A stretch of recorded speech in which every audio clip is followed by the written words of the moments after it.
The Bible says, be not deceived. Whatsoever a man soweth, that shall he also reap. All right, it's 4 p.m. on Wall Street. Do you know where your money is? How much should I invest? I really looking for some direction. Should I hold on to my house as an investment for my future? What should we do to have money that we're putting aside? Welcome to Financial Issues, where we align reality with truth. Conservative talk radio you can count on. Financial issues that you need to know. We face a disintegrating economy, a weakened defense, and an energy policy based on the sharing of scarcity. We will simply apply to government the common sense that we all use in our daily lives. Now, here's your host, Dan Celia. Good morning. Welcome back to Financial Issues. My name's Dan Celia. It's great to be here. We've got some economic news coming out this morning. I want to talk about that. I also want to just kind of recap what the Federal Reserve, what came out of the Federal Reserve minutes yesterday, give you some idea of what people are looking at. And by the way, I don't know if it's as a result of that. I mean, they're claiming the China data that has come out as the reason why we're seeing futures down. And, of course, that is the reason why European markets are down. But let me just take a look at, give you some idea, and we'll get through some of this economic data, and then we'll talk about it. Of course, it's Thursday, so, Thursday morning, first-time unemployment claims came out. Pretty much a non-event, not a big deal. They did come out this morning, and they were down 3,000 to 336,000. Very interesting, though. The government said continuing claims increased by 37,000. So, it's great. We got a decrease of 3,000, but tucked away in the fine print is the detail that 37,000 have been added to continued claims. So it doesn't look like there is any kind of consistent pace of those filing for unemployment claims and those staying on unemployment claims decreasing. As a matter of fact, it increased 37,000. That's taking us back up to almost 3 million. We're very close to 3 million. And so that has been moving in the wrong direction for quite some time now. So that is not good news, by the way. They will try to, the only thing you're going to see, everybody, the only thing you're going to see is the idea that the first-time unemployment claims dropped again by 3,000. That's what you're going to see. So do not be deceived. We also got some disturbing news. This is not going to be considered disturbing news. As a matter of fact, I've already heard talk about the idea that this is not only somewhat good news or not disturbing news, but it's also maybe some indication that the Fed could think twice about what they're doing because they're saying it's deflation. The consumer price index fell. The consumer price, didn't fall. It rose. The consumer prices rose 0.1% for January. That is the core. That is stripping out gasoline, fuel, energy, and food. So we see a bit of a rise there. Now, it's interesting to note that energy prices were up 0.6% in spite of this. Now, that would be due to a lot of the cold weather and a lot of added usage. But that is up. Electricity is up 1.8%. And there is a 3.6% increase in natural gas, which offsets any decrease of 1% that we saw in gasoline this month. So it's hard to find the good numbers in here. But here's something very interesting. And this is the thing that I've been harping about when we look at consumer price index for the last couple of years. And again, the problem, we see an exacerbation of the real earnings that people make when we look at this number. So, consumer prices year over year, so for the last 12 months, are up 1.6%. Now, if you and I, some of us that actually grocery shop or put gas in our car, all those kinds of things, right? You and I would dispute that, 1.6%. But let's just say they're accurate. They're not. But let's just say they're accurate. 1.6% climb, okay? Here's the thing. Real wages for that same period of time, the last 12 months, have gone up 0.4%. For the last 12 months, we have taken a giant, because this is a giant step backwards by 1.2%. So we are already, when we factor in inflation, at 1973 levels for wages. I bring this up because there's no way on God's green earth that we could possibly be in a recovery. And we've got an entire administration committed to not seeing any wage growth, any inflation in wage growth, as they continue to attempt and work hard at an equality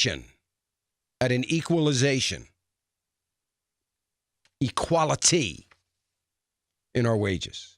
So that is a very pathetic number. It is something that we all should be concerned about. So if you're wondering why, I doubt that you are, because you're a lot smarter than the vast majority of our legislators when it comes to this, that are totally economically inept.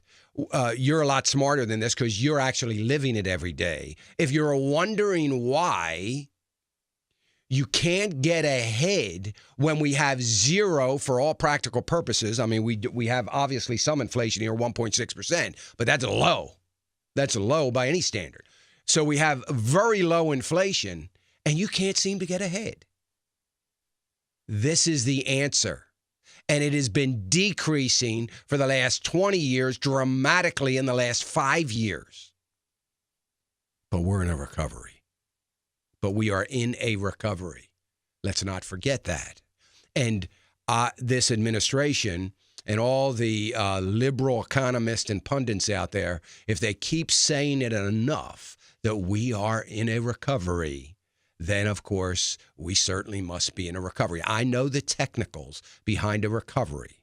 So don't anybody call and say, well, we really are in a recovery because, no, I understand that. I get that. I understand that from a technical standpoint, any 2 quarters that are positive GDP growth means that we're out of a recession and that we should be in a recovery. We have not been in a recovery yet. From a technical standpoint, yes. But if anybody believes the technicals, after all the corruption and garbage that's been exposed, then we really got bigger problems than I think. So anyway, that's the economic news. Anyway, 866-300-9298. We are going to get to your phone call. So if you want to take queue your call up, you're welcome to do that. We've got a line open, 866-300-9298. Stock futures dropping in America, primarily due to China's PMI. The price for manufacturing index. Also, everybody seems to be waiting for Walmart's numbers. Walmart's numbers did come out, and they beat expectations by a penny. So that should be perceived as some good news. I don't know that the earnings of one company is going to drive the market positive, but I will say this, it is Walmart. So there's an enormous amount of consumers going to Walmart. But here's the question that we've got to ask whenever we look at a Walmart picture.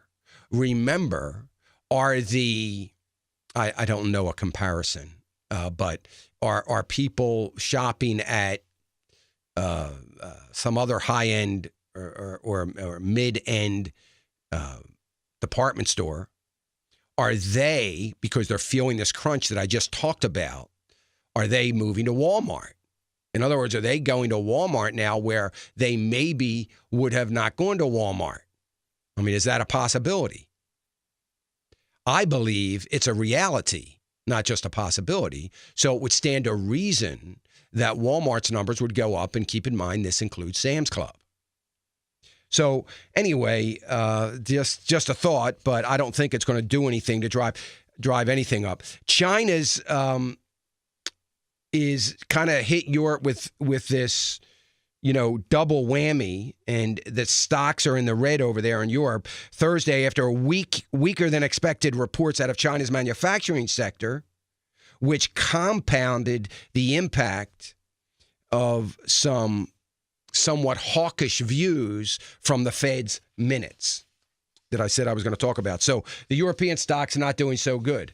But here's something very interesting. It doesn't mean anything because we will learn no lessons from this, and I suspect that Europe won't learn any lessons from this, but I've been talking about this since 2008. I've been talking about this. Germany had a very high unemployment rate. They were going in the tank. Their economy was floundering. Does that sound familiar? Not doing real well. They decided the people elected a conservative parliament, a conservative prime minister that was fiscally conservative. Germany's business activity grew at the fastest rate in almost 3 years. February suggesting Europe's biggest and strongest economy continued to accelerate during the first quarter of the year. Germany's business activity reached a 3-year high. Well, that's just because of, it's coincidence. It's got nothing to do with the conservative government and the cuts that they've made in the size of the government and the cuts they've made in their budgets. And so it's got nothing to do with that. Got nothing to do with that. Oh, really? Okay. Well, we'll see, because like always, the Socialist Party, the liberals, will run for election at some point in time, and everybody is going to take for granted what happened under conservative leadership, and they'll reelect them, and then we'll see how things go from there, just to drive the point home.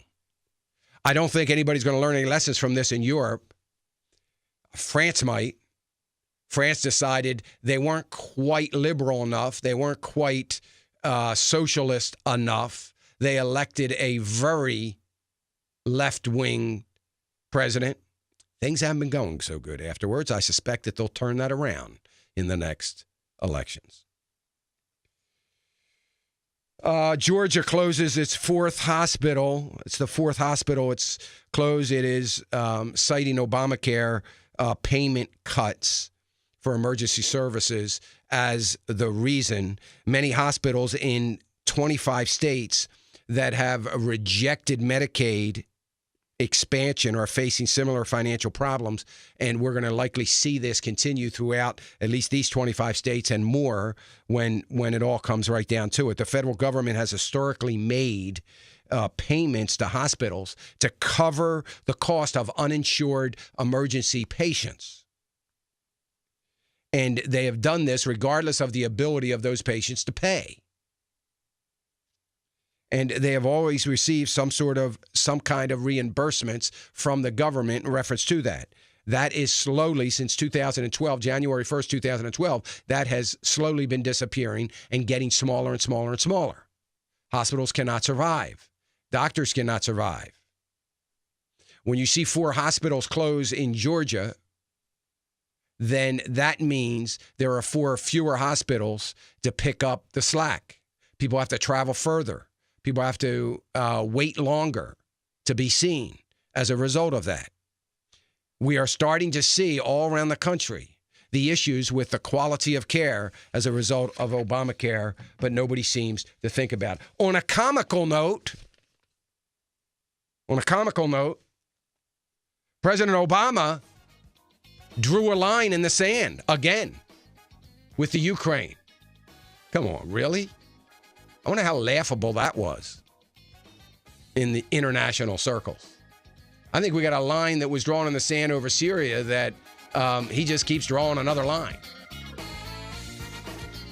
I don't know. This whole strength through weakness isn't working real well. 866-300-9298. We'll be right back.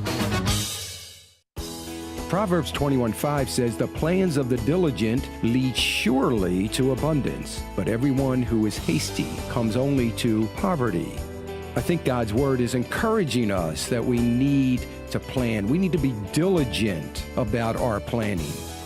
That goes for our estate planning, for our tax planning. There are so many complicated tax rules and estate laws that need to be worked through. I hope that if you have a complicated situation, you will call the AFA Foundation.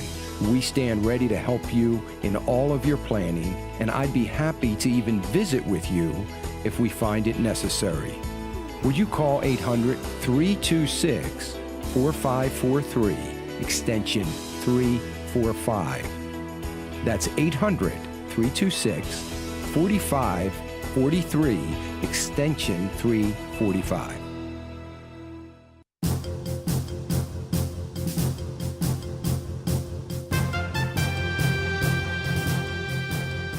Welcome back. Financial Issues. I'm Dan Celia, 866-300-9298, 866-300-9298. If you've got a financial question, a comment, you want to give us a call, that's what we're here. We've got one line open, 866-300-9298. All the markets are scheduled to open down. It looks like oil is moving downward, or at least it was early this morning. I should take a look. It still is. It is moving downward. It's at 102.99. So basically, it's at 103. So pretty high level, but it's down 32 cents right now, or 1/3%. Gold is down again this morning. It's at 13.16, so well off its highs of earlier in the week, but it's down 460. Silver is up, or down too. I'm sorry, it is down 21.71 for silver. Natural gas, 607. I'm so glad, I was disappointed because my electric bill was going up so high. Now I get to see my gas bill go up. And, I want them to go up together, of course. I'm kidding. Oh, my word. 6.07, but at least we're through the bulk of the cold weather here in the Philadelphia area, I hope. But anyway, natural gas continues to go up, 607. Well, so if you own Chesapeake Gas, if you own Cabot Gas, I'm just thinking of a couple, some of the pipeline companies and so on, they should feel the effects of this in the upcoming weeks. All the commodities, food commodities, are down. All of them are down. Anyway, let's get to the phones. Let me go to Chris. Chris calling us from Virginia. Hi, Chris. Hi, Dan. Thanks for taking my call. Sure thing. I have hopefully an easy question for you. Okay. We're pretty comfortable with most of our investments, but we just recently came across your show, and mostly we're in like 401ks and Roths with like CDs or principal preservation, which we're pretty happy with. But we also have some liquid funds with UBS, and we're not so sure, and we're in the process of getting moved to Schwab and following your recommendations. There are a couple funds in there that, well, one of them, Schwab does not sell, but they will take it. I mean, they don't buy. They'll take it, and then they'll sell it when the time is right. And we're just wondering about these two funds, if they should be liquidated right now or if there should be like a sell order number. And they are the Lord Abbett Short Duration Income, which is LALDX, and the Western Asset Mortgage-Backed Securities, which is SGVAX. And I would suspect that both of them, the mortgage-backed securities might have done okay last year, but I suspect that the Lord Abbett didn't. I mean, it might have held its own because it is short-term. Right. But, I suspect it didn't. That neither one of those set the world on fire last year. Right. But anyway, here's the thing. They would not meet, neither one of those funds, I know them both, neither one of them would meet my biblical screens, as most mutual funds don't. But sometimes a lot of bond funds do. They would not be two of them that would. Okay. So I would not have a problem selling those, and then reinvesting. But here's what I'd warn you about, Chris. You want to make sure that what they're going to charge you. Are you with UBS?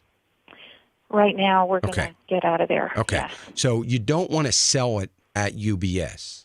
So you want to transfer it over in kind to those funds that you have. You want to transfer those over to your Schwab account and then sell them. Because if you do that, it's only going to cost you $9.95. If you do it at UBS, it's going to cost you more than that. Gotcha. Okay, so there's no problem with going ahead and doing it now. No, I don't think so. I mean, look, the short-term bond fund. Again, I'm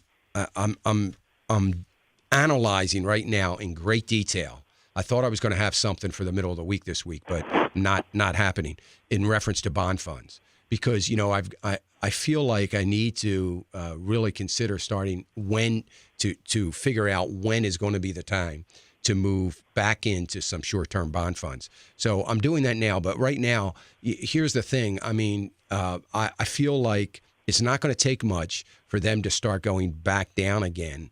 And I don't foresee any raise in interest rates by the Fed anytime soon. So I think we're okay there. But if inflation begins to set in, and right now I'm a little baffled, along with everybody else, as to why inflation is not getting a little bit more heated up. So I suspect we could see that by the middle of the year. That also is going to impact bond funds. So I don't know. I would like to see you just move out of those now, just be done with it. Not right now, as I said, not until you get it transferred over. Right. That should only take a few days, so yeah, and we can sell them right away. Yep. Well, thank you so much. I really appreciate this. That's exactly what we needed. You're welcome, Chris. Thank you for tuning in to us on a regular basis, and thanks for your support. Sure appreciate it. Let me go to David. David calling us from Pennsylvania. Hey, David. Yeah, good morning, Dan. Good morning. Yes, I've recently taken more responsibility managing my portfolio using your advice. Mm-hmm. I have a question about, with a very small portion of my portfolio, doing some stock trading using Investors Daily Business. Mm-hmm. And I assume you're familiar with that. Just give your insight advice.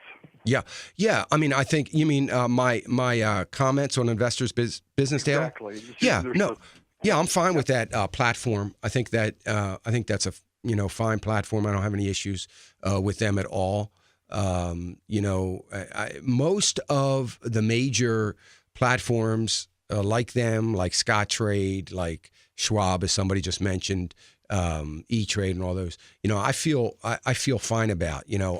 Now the only thing difference between a Scottrade and a Investors Business Daily is that you're going to get a lot more recommendations from Investors Business Daily. And if you're okay getting inundated with that and getting all that, and that's something that you want to track or follow, then that's fine. But that's one major difference. I mean, they will be considering all those sending you these recommendations. Yeah, I'm just curious about your thoughts. It seems to me a lot of it's about they're reading the market, the direction of the market, and essentially getting into slightly smaller, higher risky stocks, but also getting out based on their signals. Mm-hmm. Yeah, I'm not a fan of any of that. I'm not a fan of their some of their recommendations. I've seen some of their recommendations that match mine, and same company, same stock, but I'm not a real fan of their style there and what they're doing. And I can't speak about their recommendations because the vast majority of them aren't biblically responsible. So I'm not even tracking most of them. So I can't really say, well, that's a great company, that's a good company. I'm some of them I know, most of them I know off the top of my head are not biblically responsible, or are maybe I know a lot more of them than I think I do all the time, every time I hear one. But anyway, so they're paying attention to technicals. So technicals are a great way. We live in a market of technicals.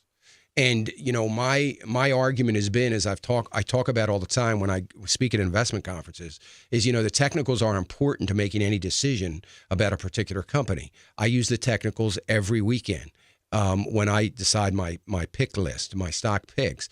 Obviously I have a screening in all the technicals before I make a decision. The problem is it's only about 20%, 30% of my decision-making process.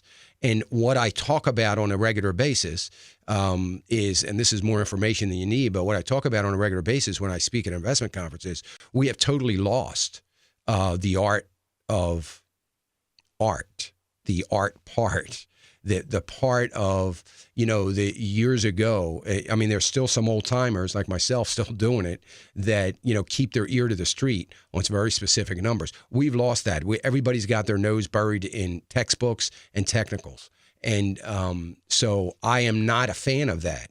I'm not saying I'm not a fan of, or I don't believe in those technicals. I do, and they should enter into it. But I also believe that we've got to keep our ear to the street, and we should know the company and know a whole lot of other things about the company and the momentum and the markets in a macro sense. I'm a behavioral technician more than I am anything.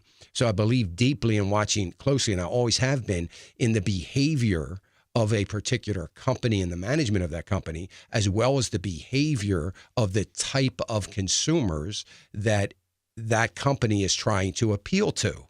And I think, I gain a couple things by paying attention to that. I get a much broader sense about the overall economy, because I think you do that when you study those kinds of things. And I think you get a better insight as to where the company is headed by doing that. So I don't expect anybody to do things the way I do. I do things counter or very different than everybody in the country, it seems. So,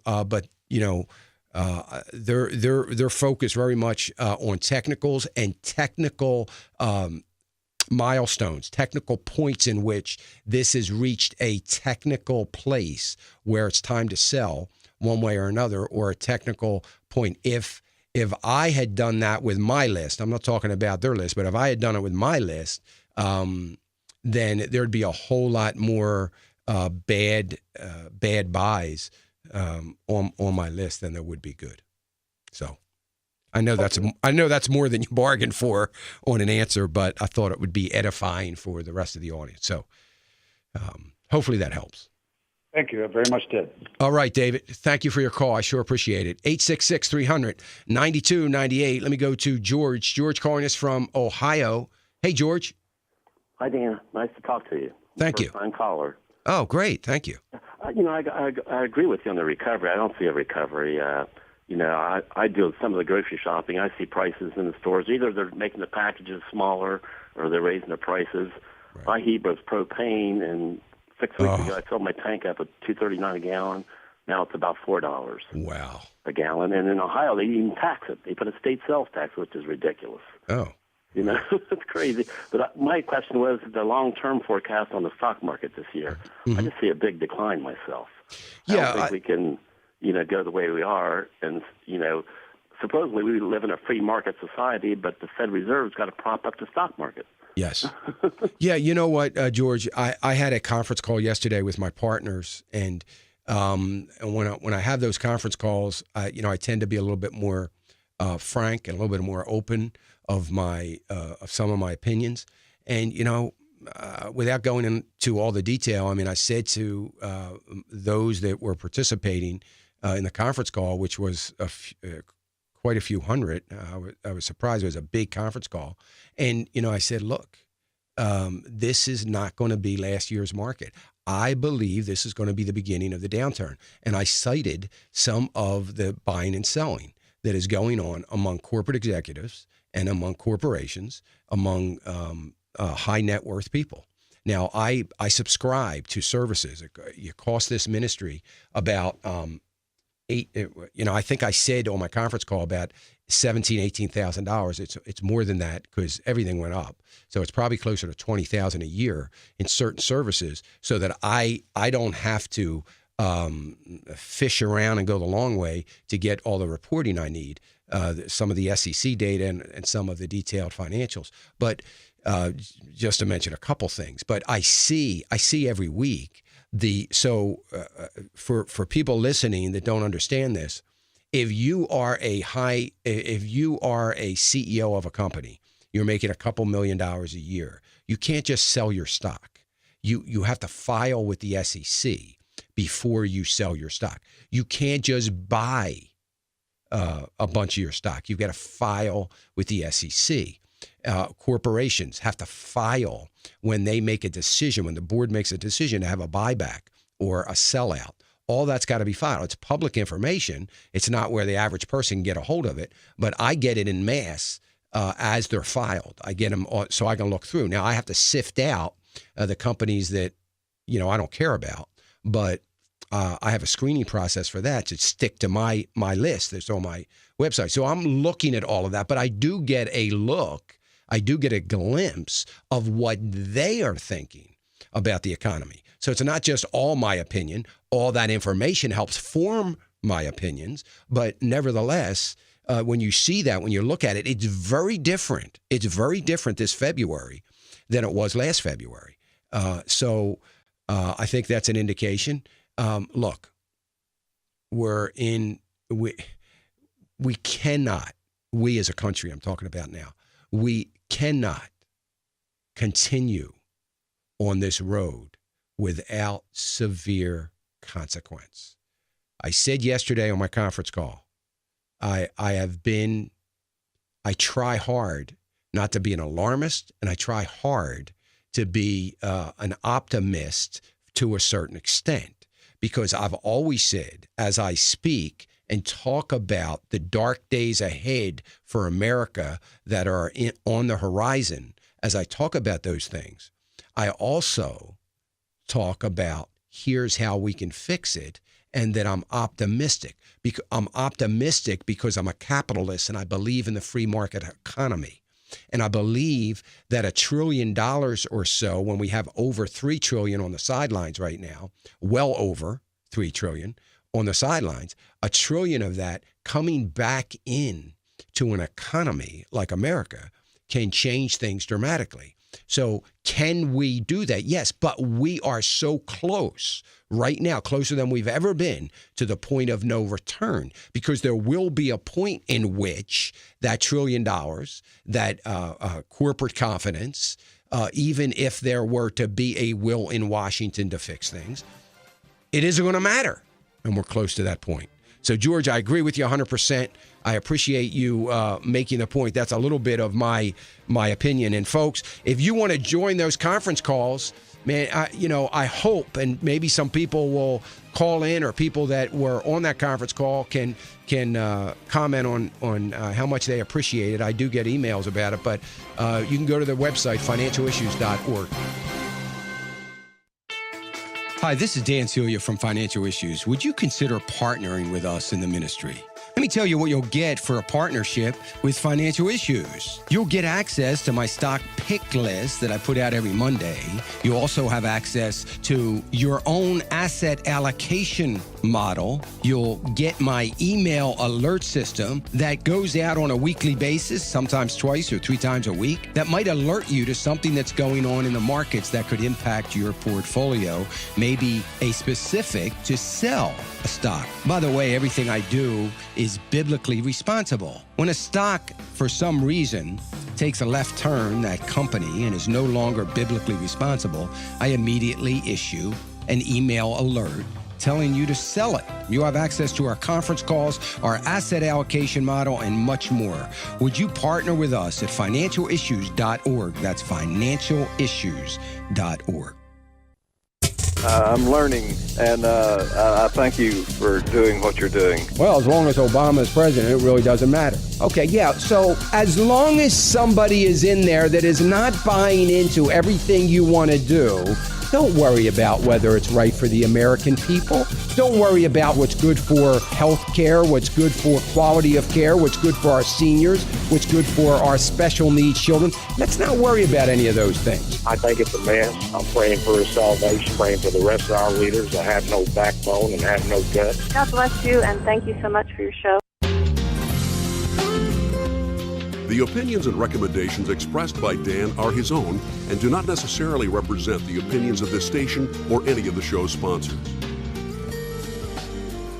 Welcome back, Financial Issues. I'm Dan Celia. I mentioned the website. If you're a partner with me on our website, we do that conference call every month. Last month, we did a evening, little mini kind of strategy session where I was explaining in as much detail as I could my strategy and how it works. And man, everybody loved it. And we had 400 calls on that, and everybody really loved it and stayed with us. We went about just over 2 hours, and it was a great time. We're going to do that again next month as well. So if you have any interest in supporting the ministry, that it would be great. Even if you don't use it, but you're thinking, I'd like to support the ministry, that would be great. We are doing the best we can, as it came up yesterday in the conference call. We're doing the best we can, trying to expand and trying to grow and to reach as many people as we possibly can. So many people need this, and we're doing the best we can, and I know with your help we'll continue to do that. So 866-300-9298. All the major indices are positive right now. The NASDAQ just turned negative slightly, so the Dow's up 10, S&P's up 1. So not any real big movement. We are getting a number out at 10 o'clock. What are we getting at 10 o'clock? I'll have to look. We're getting something that is coming out here during the break. I should know what it is, but too much stuff in my head here this morning. Let's go back to the phones. Let me go to Zach. Zach calling us from North Carolina. Hey, Zach. Hey, how are you doing? I'm doing good, Zach. Well, I just had a question for you. I just recently opened up a trading account with my bank. Mm-hmm. I played the stock market a few years ago, and I bought a few shares in railroads, and I just wondered on Norfolk and Southern Corp. I just wondered your take on that, doing that again. Is that a secure stock? Well, it is a secure stock. It's going to be a little volatile. I've been really excited over the last 4 years because I've had railroads in the last 4 years on my buy list more than I have in the last 15 years. So the railroads have done very well. And that's primarily due to, the not all of them. Which one? The one that's not on my list, frankly. So I can't remember. Is there a CSX? Is that what it is, or something? I don't know. One of them's not doing well, but the rest of them are doing great. So the two national Canadian railroads that I've had on the list have been doing well. Norfolk Southern is not on my list. I track it a little bit because for almost 20 years, Norfolk Southern was pretty much a staple on my list. They dropped out of favor due to biblical reasons. But I'm sorry. Norfolk Southern it's the CSX. Norfolk Southern CSX was on my list for years and dropped out of favor from a biblical standpoint, and they haven't been doing so good. But Norfolk Southern has not been on my buy list in a long time, but there have been some others. Here's what I think about the railroads.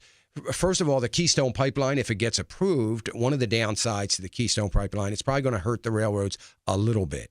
Not dramatically, but those railroads that operate in the northern part of the country from middle of Oklahoma up are probably going to get hurt a little bit, because one of the reasons why the railroads have been doing so well is they're moving around a huge amount of oil. But I don't expect it to slow down in dramatic fashion. So I think the railroad companies are still going to do well for a number of years. I don't think they're going to have the same run that they've had for the last 3 years. But if you're a young guy, Zach, and you like the railroad industry, or if you work in the railroad industry and it's something you feel really comfortable about, then I would pick a couple of good, strong stocks and continue to buy them. And I think you're do well. They do tend to be volatile. And, I'll tell you something, Norfolk Southern was in the tank for 15 years. I mean, didn't do anything. I mean, for a long time. They tend to do that. They operate a little bit like a utility. So, but right now, I don't have any on my buy list right now, and I don't suspect I'm going to see any in the near future. But nevertheless, I like the transportation sector. Well, this is my first time doing this, really. I played with it. I look at a stock account as pretty much like a savings account. Mm-hmm. I just put money in there, and it has the potential to grow or lose a lot faster. I don't really buy, sell. It's just more or less a savings account to me. Well, if doing something. If it's a kind of an account that you don't need to dip into on like you would a savings account at the bank when you have an emergency or something, then I think it's fine. I always try to tell people there's a big difference between savings and investing. In that savings should be totally liquid. So when your transmission blows up, you can grab some money and $2,000 to put a new transmission in or whatever it is. So you don't want to do that to a stock account because it's almost impossible to get ahead. Because when you do that in a stock account and when a need occurs that's immediate and you do that at the time the stock is down, you have no choice. You've got to take it. Then it's very hard to get ahead doing that. But if it's a kind of an account that you're saying, I'm going to save some money for my retirement, I'm going to stick some money in there and I'm going to forget about it and I'm not going to worry about it, I don't care about it, I'm going to buy some stock and, a year later I'm going to buy a little more of that stock or whatever, then I think that's fine. So I think that sounds good. Okay. I need to start thinking like that then. Yeah, exactly. Because if you dip into it, for emergencies, it'll kill you. You'll never get, because if you're anything like me, that when you need it, it's when the market's going to be down, the stock's going to be down. And it just kills because you just never recover from that. It's a very difficult thing. So when you have to separate the two. So. Good stuff. Thanks, Zach. I appreciate it. Let me go to Peter in Oklahoma. Hey, Peter. Good morning, Peter. Hi, Dan. How are you doing today? Good. Good. I called about a year ago, I think 8 months a year ago. I'm an Army captain, married to an Army captain. My wife is getting out. She's on her terminal leave right now, but she's going into the reserves, and so it's kind of changing up our financial picture. She's going to be a stay-at-home mom and volunteer at a crisis pregnancy center, so that's kind of going to be her focus. Good for her. We want to see about the allocation of our funds. Okay. So right now we both have Roth IRAs that we've been maxing out for, I think for me since 2007, and for her since a couple of years after that. Mm-hmm. And just like the Target 2040 and Target 2050 retirement funds. Okay. And then she's a great saver. She's been saving up a ton. We did a 15-year mortgage because when we deployed together, we were able to save up a whole bunch of money that we were able to put down 40% down payment on the house and keep our payment low. Good for you. Now, what we're thinking, this is just kind of we're talking, if we were to liquidate my IRA, which is at $47,000 right now, and we were to take her savings, we could pay off our mortgage in its entirety. And I know generally, I looked up a lot of stuff. In general, that's not a good idea because you want to have some assets. But we do have other assets. She would still have her IRA, and we have other savings, metals and things like that. And it's just the concept of being a 30-year-old. My wife's 28, and owning my house outright without a mortgage, and then starting over because I'm still, I think at 30 I'm still pretty young. Starting over instead of doing your standard Roth IRA, another maybe going into a Timothy plan and being a little more biblically responsible, I like the idea of not being any debt. It's where I see in the Bible, I think, there are no verses I see where it says debt is good in any way, but I see plenty that say that having, that debt is not a good idea. Mm-hmm. So I kind of wanted to see your take on that. Well, here's my thing, Peter. I think you're doing everything right, by the way, and I just commend you for that. Great stuff. Here's what I think. First of all, are you in for 20? I think at this point I am. My promotion board to major meets this year. My last OER has been pretty solid, so I think I think at this point I'm saying this is going to be my career. Okay, so you're going to have some pension. That some retirement when you finish, and obviously you're going to be still a very young man and be able to get out, stay into the workforce. So that'll be a good situation. I'm only saying this because, and I say that because I want all my listeners to understand that. Because you are so young, I would not have a problem in doing this because you sound like somebody, first of all, you got to pay the penalty and you got to pay the tax. You said you did some reading. You've probably figured that out. It's a Roth IRA, so you just got to pay the penalty. But the only thing that I would say to you is you sound like somebody that's very committed. So the additional cash flow that you're picking up as a result of losing your mortgage payment, you're going to save. And with that mentality and that attitude, as young as you are, that savings is going to multiply very quickly, and it's going to be great for your retirement. And I think it's a fine idea. And certainly, someday when you're back working in the corporate world or whatever you do when you get out, you certainly participate in your 401k if they still are in existence by then. But I think it's a good idea. I don't have a problem with it. I think it's fine as long as you're okay with that penalty. And something that you said this morning that made me think, well, maybe this might be the right time to do it.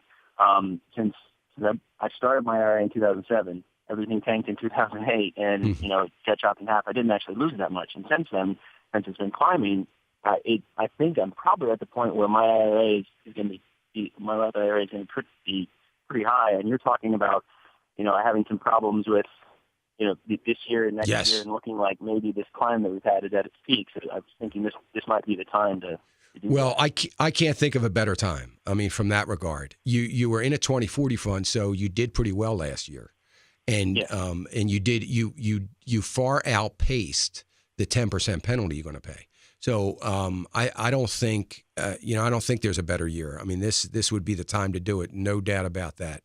So I'm all for it. I think it's a good idea, and man, stay focused on that because you guys are doing great, and sure appreciate it. And of course, I thank you for your service, brother. I sure appreciate that, and tell your wife I thank her for her service, and I thank her for the service she's going into.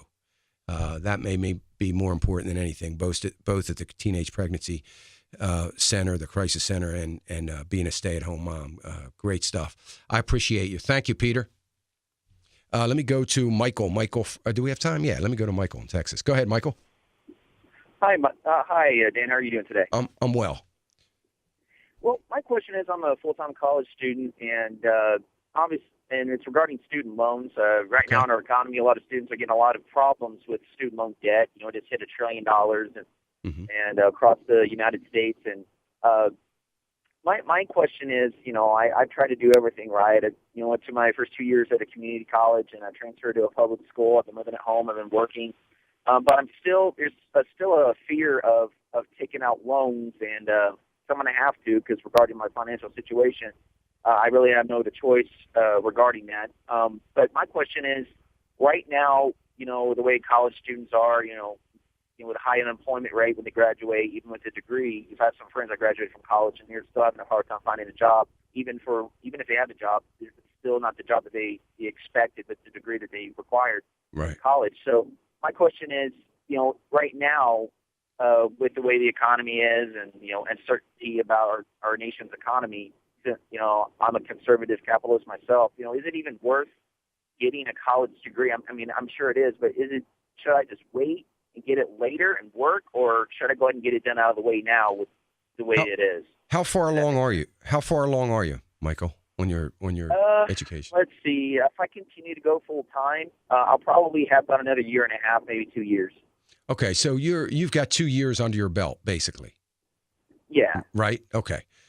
I'll tell you, I have no problem with this. This is against one of those other things that not too many might tell you this, but I would have no problem with, I wouldn't want you to stop, but I would be okay with you headed in to an adult education program at your local college that you can go at night, for 4 hours a week, go at night. You can pay for that as you go. So continue working on your education. I don't want to see you drop that altogether because the discipline of it will pay off. And work full time. You're speaking to a guy that went 13 years at night. I've got two master's degrees and undergrad degrees and all that kind of good stuff. But I went alt night. I never had the opportunity to go full time. But I also don't have any debt and from it, never did. So that's what I would suggest. I think that would be a great plan. Keep going, go to work, and in 4 years, 3.5 years, you're going to have your college degree, and I think it's great. Folks, we'll be sure appreciate all of you being here. You're listening to Dan Celia, Financial Issues, helping you be a good steward. We'll be back.